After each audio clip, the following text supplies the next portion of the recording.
Afghanistan is the graveyard of empires, मतलब अफगानिस्तान साम्राज्यों की कब्रगाह है। सदियों पुरानी ये कहावत हर दौर में सच साबित हुई। सिकंदर, मुगल, अंग्रेज, सोवियत यूनियन और अब अमेरिका इसके उदाहरण है। 2001 में अमेरिका अफगानिस्तान आया था, 61 लाख करोड़ रुपए खर्च कर दिए, 2300 से ज्यादा अमेरिकी सैनिक मारे गए। इसके बावजूद उसे अफगानिस्तान छोड़कर जाना पड़ा। अमेरिका को 20 साल तक छकाने और देश छोड़ने पर मजबूर करने वाले संगठन का नाम है तालिबान।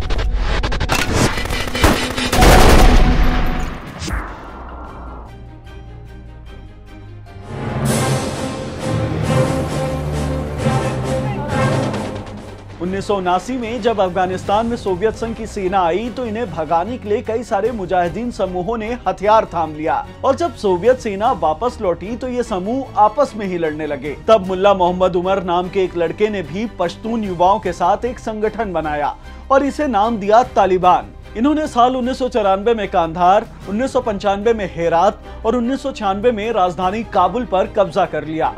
राष्ट्रपति बुरहानुद्दीन रब्बानी को सत्ता से हटाकर मुल्ला मोहम्मद उमर अमीर अल मोमिनीन बन गए।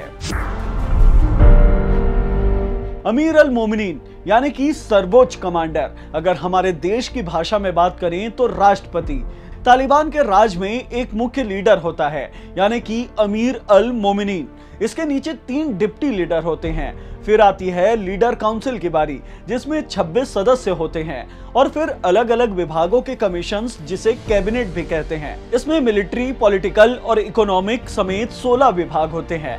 सबसे नीचे आते हैं गवर्नर और कमांडर जो राज्यों में तैनात होते हैं। इसके अलावा तालिबान का एक चीफ जज भी होता है। 1996 से 2001 तक अफगानिस्तान में तालिबान का शासन था। उस दौरान की क्रूरता के किस्सों से तालिबान की सोच का पता चलता है। तालिबान ने पूरे देश में शरिया कानून लागू कर दिया। लड़कियों के स्कूल जाने और महिलाओं के काम करने पर रोक लगा दी। पुरुषों के लिए नमाज पढ़ना और लंबी दाढ़ी रखना अनिवार्य कर दिया गया। आदेश न मानने वालों को सजा देना एक पब्लिक इवेंट बना दिया गया। हत्या के जुर्म में फांसी और चोरी करने वालों के अंग काट दिए जाते थे। अफगानिस्तान में दुनिया भर के आतंकवादियों को पनाह दी जाने लगी।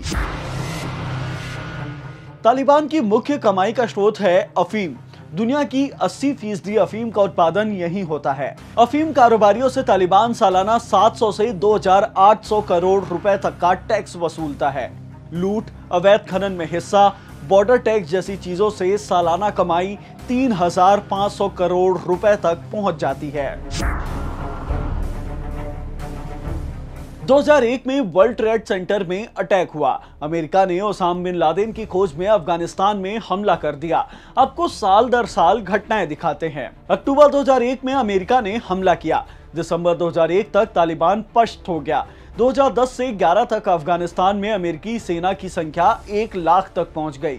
2013 में तालिबान ने कतर में ऑफिस खोला।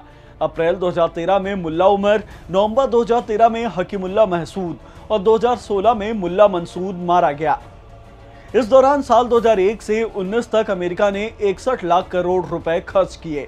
2300 अमेरिकी सैनिक और 64,100 अफगान सैनिकों की मौत हुई। 1,11,000 से ज्यादा अफगान नागरिकों की जान चली गई। इस भीषण तबाही और खर्च के बाद भी अमेरिका को कुछ हासिल नहीं हुआ। 2014 में अमेरिकी सेना की वापसी की चर्चा शुरू हो गई। तालिबान के बढ़ते प्रभाव से भारत, पाकिस्तान और चीन की चिंताएं बढ़ गई हैं। जैसे भारत को अपने किए 22,000 करोड़ रुपए के इन्वेस्टमेंट और पाकिस्तान की बढ़ती पकड़ की चिंता है। पाकिस्तान को अपने यहां घुसने वाले शरणार्थियों और दोबारा पाकिस्तानी तालिबान के सक्रिय होने की चिंता है। ऐसे ही चीन को डर है कि तालिबान के राज में दोबारा ईस्ट तुर्किस्तान मूवमेंट को पनाह और मदद मिल सकती है जो कि शिनजियांग से जुड़ा हुआ है। तालिबान के भविष्य का एजेंडा साफ है, अफगानिस्तान के बड़े क्षेत्र पर कब्जा करना। अब भी उसके पास 85,000 से ज्यादा लड़ाके हैं। तालिबान सिर्फ अफगानिस्तान में अपनी हुकूमत चाहता है। ऐसे ही नॉलेज बढ़ाने वाली वीडियोस देखने के लिए जुड़े रहें दैनिक भास्कर ऐप के साथ। शेयर और डाउनलोड करें दैनिक भास्कर ऐप।